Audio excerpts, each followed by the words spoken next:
What is up, Packers fans, and welcome to the Daily Draft, brought to you for the very first time.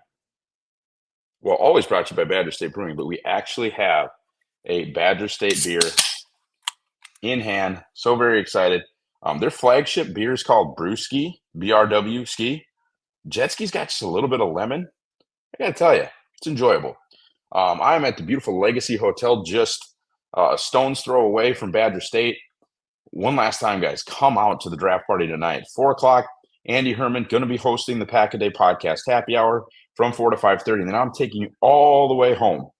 Um, really going to have fun, and I can be throwing out some Packer Report merchandise. If you're in the Green Bay area, come check us out, please. No charge, no nothing. Just come on into the tap room and let's have a great time talking some ball. With the 25th pick last night, Green Bay stood pat, and I think disappointed some people. Disappointed me, but ultimately, I like the pick. And I know that sounds like two different things. I have been absolutely clear about how much I like Cooper DeJean. When you take, we've talked about this before, and of course, the Packers took Jordan Morgan. We've talked about this before. Teams probably have a 20 to 25 first round grades, and you get to a point in the first round where you're just taking a player that you have a second round grade on. And I'm not even saying that's the case. In fact, probably be willing to bet Green Bay had a 1 on Jordan Morgan, and that's fine. I mean, he was, I think I had 25 first round grades. He had a very, very high number 2 for me. He's my 30th overall player on the final big board. I could easily be, for a number of reasons, 5 or 6 spots off of what they're doing. I mean, it's, the way they do business. The cost opportunity of not taking DeJean or Kool-Aid is a little bit tough, but other than that, like Jordan Morgan made so much sense. You can go back. Maybe if Andy has time, you can throw the link in the description. We did about a 23-minute video on Jordan Morgan as a prospect primer. That's out there. I retweeted it earlier or reposted or whatever it is nowadays. And he just makes a ton of sense. He's the way they do business, and taking a little bit of a victory lap on social media, but that, I know they didn't have the chance to draft Mims. Very similar to the way they didn't have the chance to draft Darnell Wright last year. I still don't think Mims was even on the board. They didn't take Guyton, who I have lower than Morgan. I have a mid-round 2 grade on Guyton because I don't think he's ready. I think he's an actual project and one that may never work out. But that doesn't mean I didn't like him. Obviously, I have a mid-2 on Guyton. But the Packers took the Packers type. They took the West Coast athletic offensive tackle. Just the most Packers thing that could ever happen. David Bakhtiari, same thing, right? Sean Ryan, same thing.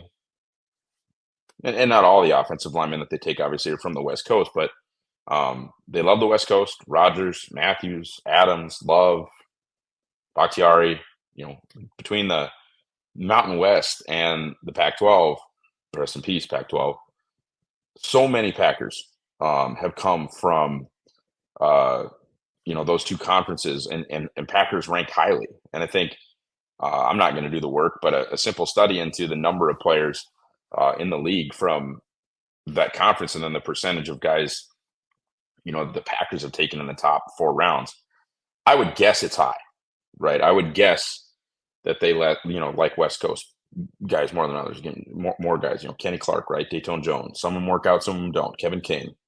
They do it quite a bit. As far as Morgan's fit, that's interesting to me.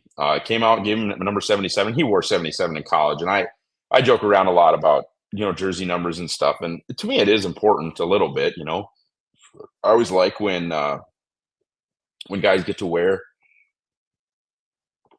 their college number in the pros. I've actually talked about that with Tyler Newman since Patrick Taylor left. If the Packers do draft Minnesota's Tyler Newman, he'll be able to wear 27. But Morgan got 77, which is a tackle's number to me. And they listed him as a tackle in that graphic. I think he's going to get the chance to play tackle. Very similar to Brian Bulaga. Short arms, that's the complaint, right? But moves like a dancing bear. Man, he is quick. He is explosive. Obviously, I think Green Bay probably got agility numbers that we're not privy to because he didn't run agilities at the combine and didn't do it at pro day either.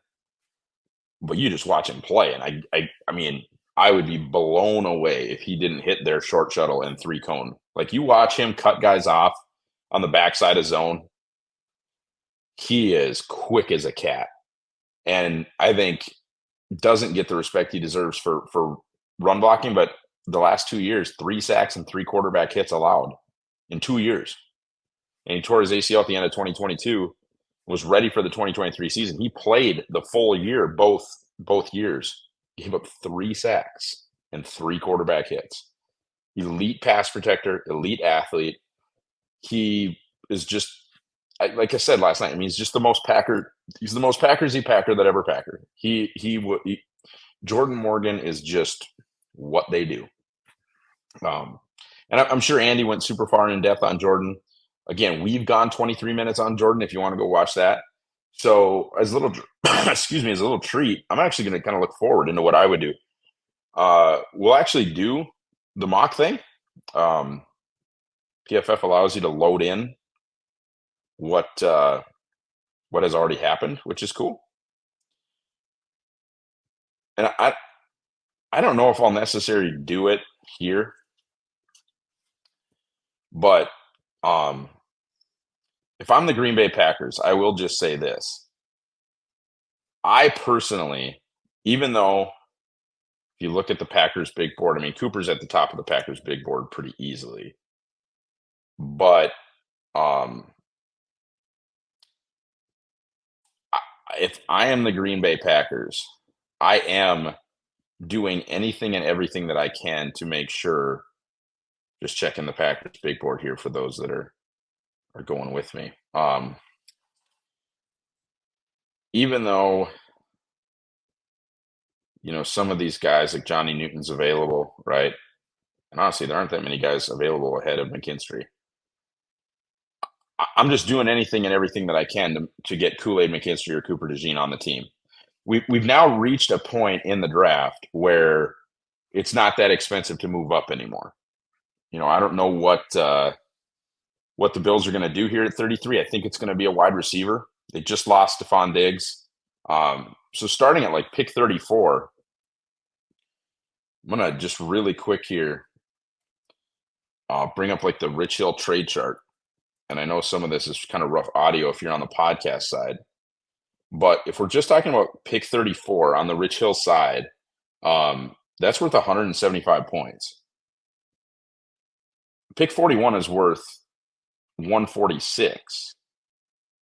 Quick math will tell you that you need 29 points to move up. 29 points is a mid 4. So really Green Bay would be overpaying by sending their worst third round pick to go up to 34 and take DeJean or Kool-Aid, because I really don't think Buffalo is taking DeJean or Kool-Aid, though I do think Cooper is maybe in the mix for them just because they cut Poyer and Micah Hyde's not there anymore. So maybe, but ultimately, especially some of the just dudes at wide receiver that are still available, my guess would be that Buffalo takes a receiver. And then again, like it's an overpay. Like Green Bay should probably ask for a 5th round pick back if they send 91 and 41 to go up to 34. So we're just not talking about it being that expensive. And if I'm running the Green Bay Packers, I personally am doing whatever I can to go up to 34 and take DeJean or Kool-Aid and just make sure that that gets done. And if it costs me pick 91 and I get back, even pick 137 in the 5th round at the very, very front of the 5th round from the Patriots, I'm in. I'm absolutely in. If I have to move down 40 spots from 91 to 137, I'm in for Cooper or for Kool-Aid. That would be how I would use some of these resources. Okay, let's do a quick mock. I think I'm just going to let these 4 picks come to me. I'm not going to – yeah, I am. Yeah, I am.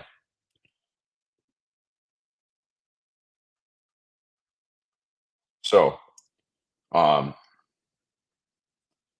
I'm going to I want that pick. I'm gonna do the trade I talked about. 4 and 91, whatever.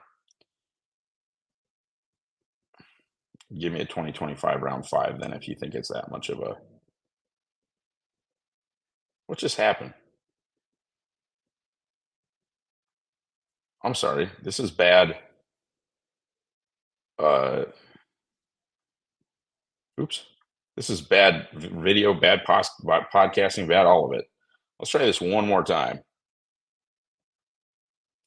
Center out these right here. Enter draft. New England Patriots, 41 for 34, 137, and I will also send 91. Offer trade. I must have clicked start draft like an idiot. Okay, and there you go. So here we are. Cooper DeJean.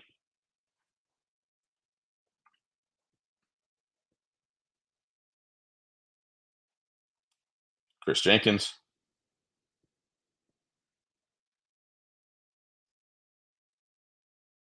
Can we do anything that I like still at linebacker?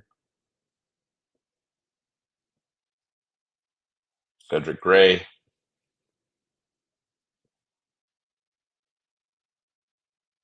That's what we got. Cooper DeJean, Chris Jenkins, Cedric Gray. Probably filling some offensive line stuff on day 3. But I really like how that turned out. I mean, I would be ecstatic. The offense got love. Defense gets really, I mean, 2 guys in my top 30, I think. So if you look at my overall rankings, there's Chris Jenkins at 28, and there's Cooper DeJean at 10. We'd have a pants off situation at Badger State. And that'll be the last thing I'll say. Come on, I'll keep my pants on. I will. Come down to Badger State Brewing. Super excited about what we've got going on tonight. Come see Andy. Come see me. My best friend in the whole wide world, Ryan Hilson, is the head brewer over there. You can come meet him if you got a chance to be at the Cheesehead TV. I hope I made sense, really, last night. I hope I made sense on the Cheesehead TV live stream. But if you were there, Ryan was with me. Great dude, makes an awesome beer. I actually believe that jet ski is his recipe and his kind of spin on brewski, and I'm very much enjoying what I'm consuming right here. Buy the draft guide if you haven't already. Follow me. I'm at Ross Uglem on Twitter, X, and let's see you tonight. Let's see you tonight at Badger State Brewing. Go Pack Go, everybody.